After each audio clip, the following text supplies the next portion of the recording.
Hi, this is John Linneball from John Linneball Tutoring, and this is AP US History Video 39, Effects of the Market Revolution. And if you like this video, please don't forget to comment, like, share, and subscribe. The putting out system, piecework at home.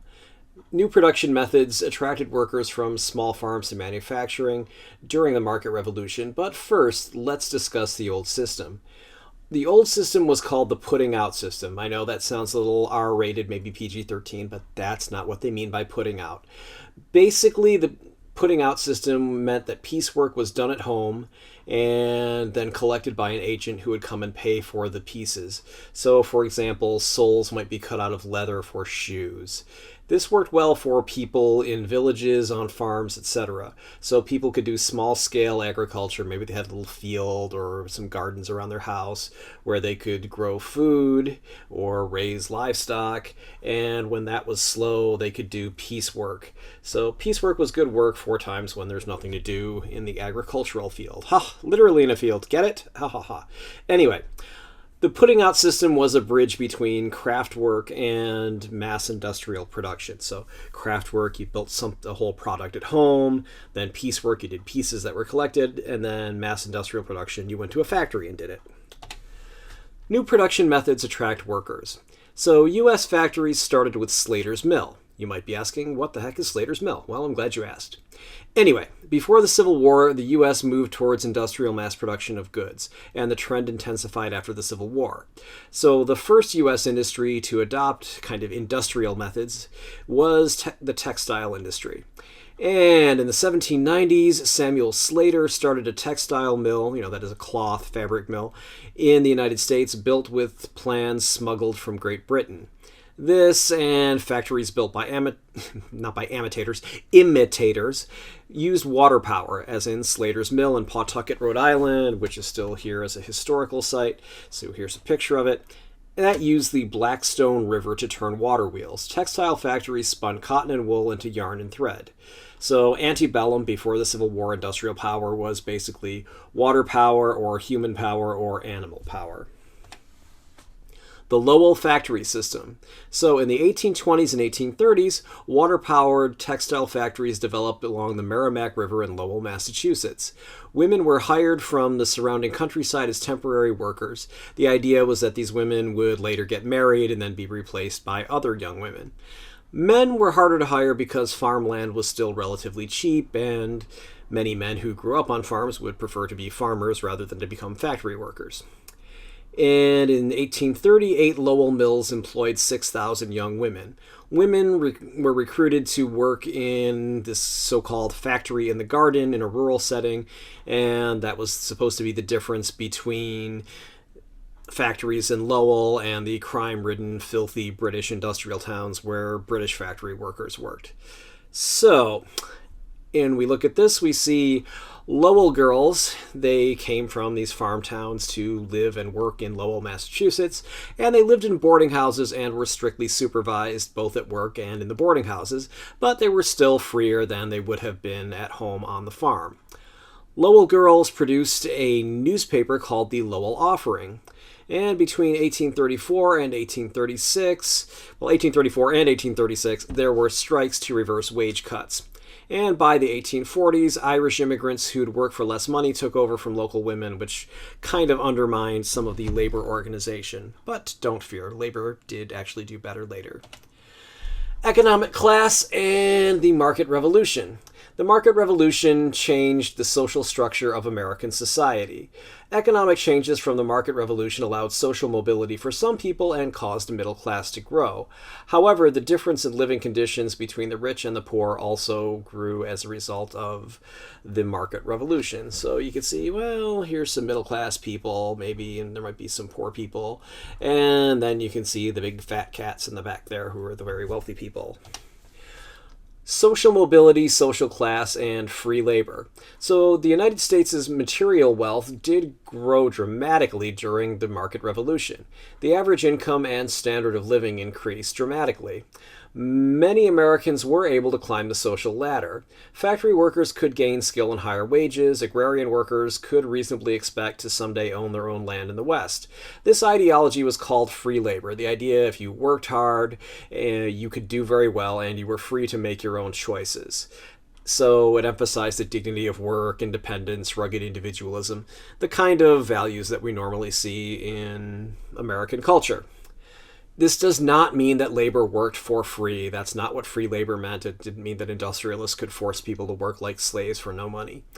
The downside of this ideology, which was rugged individualist, I am the captain of my fate kind of thing, is that people like poor African Americans and Irish immigrants in the cities were basically blamed for their lots in life. So it's kind of the same thing you see today with a lot of poor people, is they're blamed for being poor when it isn't necessarily their fault. Northerners saw themselves as superior to Southerners who associated manual labor with slavery, but free labor was an important part of the 1850s Republicans, so think of the Republicans of Abraham Lincoln's time and actually Abraham Lincoln's platform. The Southerners kind of preferred the Cotton Kingdom, but free labor as an ideology did end up dominating over the Southern idea of labor. So, also, if you want to know more about the free labor ideal, you can look it up on Wikipedia. Not Wikipedia, historica.fandom.com/wiki/free labor ideal. And I'll also have the link in the description. Social mobility, social class, and free labor. Some more. So free labor wasn't the case for all people, as I've already mentioned. Many were stuck in low-paying industrial jobs. Most of the profits from economic growth went to a small fraction of Americans, and immediately before the Civil War, only about 5% of the population controlled about 50% of the United States' wealth. If you go back to the time immediately following the American Revolution, about 10% of the people controlled 50% of the wealth. So things got worse in that way between the American Revolution and the Civil War.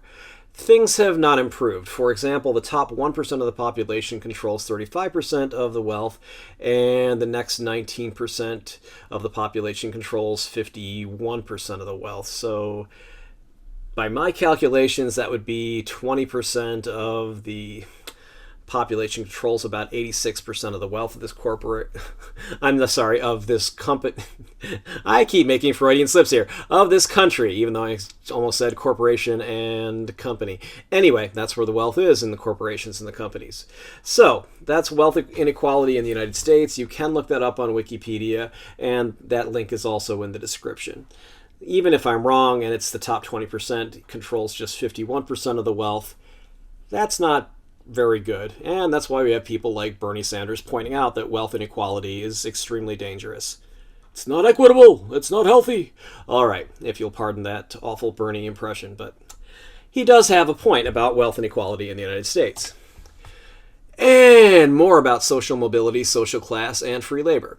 Again, the market revolution did lead to an expanded middle class, so that was a good thing. Banks, railroads, and other transportation companies, corporations, law offices, probably expanded courts to handle all these things, did need white-collar staff. These jobs were a way for many Americans to advance economically. Gave them jobs that presumably were easier than working in factories, laying bricks, etc. So people could get white-collar jobs that maybe paid more and were under a little bit better conditions. Unions grow in America. Manufacturing growth undermined the idea of autonomous labor and self-government, that is, independent labor or free labor and self-government. Industrial workers had less autonomy, again, individual freedom, so they naturally decided to band together in unions to improve working conditions. Labor unions allowed for collective bargaining, that is, negotiating wages, hours, etc. as a group rather than individuals. So, as we said before, the Lowell textile workers did form the Factory Girls Association. That's what they called themselves. I'm not being sexist. That's what they called themselves. Remember, this was the 1830s. And in 1834, there was an unsuccessful, in quotes, turnout, so basically a strike to protest a wage cut. And in 1836, there was a successful protest against the rent increase in boarding houses. Makes sense. I mean, if they're going to cut their wages, they can't turn around and say, oh, and yeah, we're going to charge you more to live here. That doesn't make sense at all. And here's the Constitution of the Lowell Factory Girls Association. So, as we'll say, you go, Lowell girls. Okay, anyway. Unions grow in America. So the limited success of unions was hampered by the Panic of 1837 and large-scale Irish immigration, because Irish were very desperately poor and were willing to work for less. However, unions continued to organize, and the 1842 decision by the Massachusetts Supreme Judicial Court in Commonwealth versus Hunt held that unions were legal as long as they used only lawful methods, which included strikes. So you can see the Wikipedia article on Commonwealth versus Hunt, and in fact, I've got that right. Oh, that's not it. That's on Coverture. Oops. Anyway, Commonwealth versus Hunt. Basically, we can go and look at it here, and we can see this was a case in the Massachusetts Supreme Court, and prior to Hunt, the legality of labor combinations, or labor unions, was uncertain, and Chief Justice Lemuel Shaw ruled that labor combinations were legal provided they were organized for a legal purpose and used legal means to achieve their goals. So if we go back, you can see some things such as, okay, Leonard Levy said Hunt was the Magna Carta of American trade unionism, illustrating its perceived standing as a major point of diversion in the American and English legal treatment of unions, which removed the stigma of criminality from labor organizations. So the idea here is that common law basically held that, well, since unions negotiating wages collectively were engaging in a conspiracy to raise wages, and for some reason that was illegal. So, however, Levy's statement incorrectly characterizes the case law in American law prior to Hunt.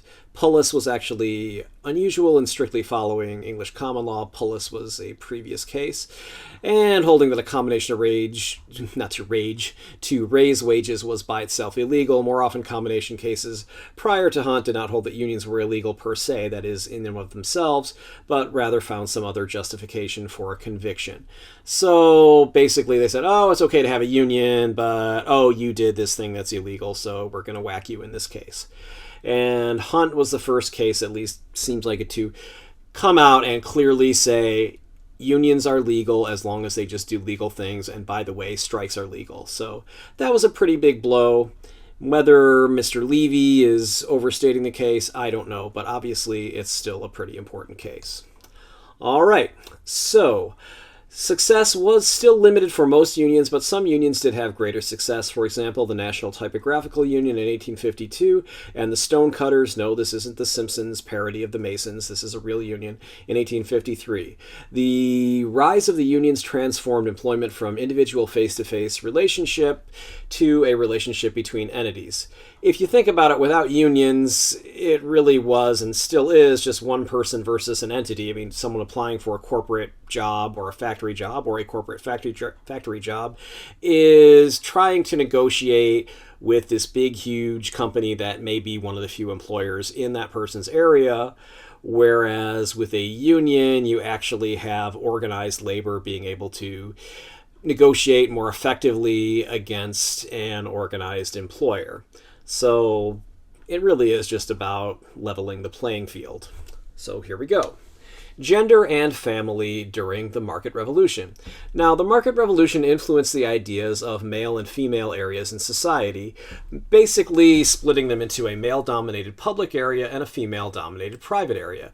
So that is, the private area would be people's homes, and the public area would be work, politics, etc. So what we see today as the world of work and what we see as kind of people's home lives, basically those were, the home was traditionally the female realm, the realm of the wife in the traditional nuclear family or extended family, and the men in the extended family or nuclear family would be expected to go to work all day, whether it's out in a farm field or at a factory or at an office, etc. And of course the men would be involved in voting and politics and things like that. So, the cult of domesticity is the set of ideals for the home that was established in the beginning of the 1800s. There was a middle-class ideal of gentility, domesticity. We can see this picture here. Here's a very idyllic-looking couple presumably sitting in their nice living room with nice art on the walls and peaches and looks like a pitcher of water and some liquor and some cantaloupe, etc., and some little girl who's fallen asleep while playing with her dolls, probably their daughter, etc. So that's all very lovely. Women were portrayed as the weaker sex with a dislike for competition and work outside the home, but presumably this would be this woman's domain is the home. And, these homes were treated with nostalgia, sentimentality, and kind of a non-Calvinist, non-Puritan Christian piety. So this kind of thing was glamorized in Protestant ministers' sermons and in literature written by women during this period. So anyway, what we can look at next is more gender and family during the Market Revolution. The women's proper role in the cult of domesticity, as we said before, was women would be at home and women would take care of children and da-da-da-da-da. Pretty much what we see as traditional women's roles. And the role of women under the cult of domesticity was also much different from the Republican motherhood idea of the earlier era, not earlier area. Basically, so remember when we were learning about the American Revolution, that was, women had a much more active role in raising good citizens, etc. Whereas the cult of domesticity commentators saw women as intellectually inferior and mostly fit for domestic duties and child rearing. Again, this isn't my opinion. This is the opinion of people who were around about 200 years ago. So anyway, femme couverte, I'm sorry if I butchered that French pronunciation. Anyway, it meant that meant a married woman. Literally, it means a woman who's covered. Like covert, covert can mean covered, it can mean undercover, it can mean sneaky, etc. Like covert operations are things that are naughty things being done by spies who don't want to get caught. Anyway, in this case, it meant a married woman, a woman who is, in quotes, covered by her marriage to a man. This was a legal doctrine that women had no legal or political standing independent of their husbands. So even though a sole femme, basically a woman who was not married, had some legal rights, could own property, etc., as soon as they got married, they couldn't own property. Women's property was turned over to their husbands when they got married. Women, married or single, in most U.S. states couldn't vote, couldn't be on juries, couldn't legally do anything about domestic violence by their husbands. Not that things like that couldn't be taken care of in other ways. Most women who get married have fathers and brothers, etc., etc., but legally they couldn't do anything about it. So women's property, as I said, was turned over to their husbands when they got married. If you want to know more, you can look up coverture, which describes this legal doctrine in detail, and that's at Wikipedia, and I also have a link to that in the description. Did you find this video useful? If you did, please like it and subscribe to my channel. Neither action costs you anything, and you'll be alerted about my new videos. Why? Well, it's really simple. The YouTube does not let me share any ad revenue unless I have 1,000 subscribers and 4,000 hours of view time in a year. While many people are watching these, I don't have 4,000 hours of watch time in the last year. I also don't quite have 1,000 subscribers at this time, although at the time of this recording, it's very close, so why not help me get over the top? Why do you want to help me get ad money? Well, ad money will help me make more videos, so if you find these at all helpful, hey, why not help me help you? If you saw an ad during this video, please know I did not get any of the ad money, and I won't get any ad money until I have the subscribers and view time that YouTube demands. For the same reasons, you're not only welcome, but encouraged to share links to this video, put it in playlists, etc. And I do gladly read and respond to constructive criticism or suggestions for new videos. You want to tell me something? Go ahead, leave a comment in the comment section, email me, etc. My contact information is coming up after this.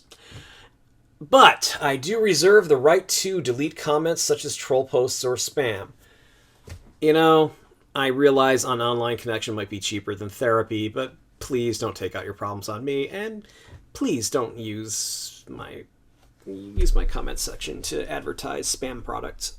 Okay, you can hire me for tutoring if you are in the San Francisco Bay Area or somewhere near where I travel. We can meet in person. If you have an internet connection that can handle video or audio communications, and you must, otherwise I don't know how you're watching this, you can hire me for tutoring online. And what I'd like to say to everyone is thanks for watching. If you would like my contact information, please keep watching. Contact me. You can contact me through Facebook at www.facebook.com/Linneball-tutoring. Instagram, www.instagram.com, john.linneball.tutoring. My cell phone number is 415-623-4251. You can email me at john@johnlinneball.com, and my website is www.johnlinneball.com or www.johnlinneballtutoring.com. Doesn't matter which one you pick, it'll take you to the same website. Testpreparation.locals.com is my locals.com site. It has the same videos as this channel. Well, slightly edited because of space considerations, etc. on testpreparation.locals.com. But anyway, it's a nice thing, a lot lighter on the ads, etc. I'm also on lbry.tv at John Linneball Tutoring. And if you want to mail me something, you can reach me by mail at John Linneball Tutoring, 1859 Powell Street, number 109, San Francisco, California, 94133. Finally, please note, this is not a substitute for your classes, your text, etc. This video is based on the Barron's AP United States History Review Book, 4th edition, and any other sources listed in the video description, as well as my general knowledge of U.S. history. While this should help you do well on the AP U.S. History exam, I can't be responsible for what your teacher thinks is important and asks you about on his or her own tests, homework, etc. Please read your class text or text and pay attention to what your teacher says in class if you would like to do well in that course. And with that, I'm out of here. Hope you have a good day.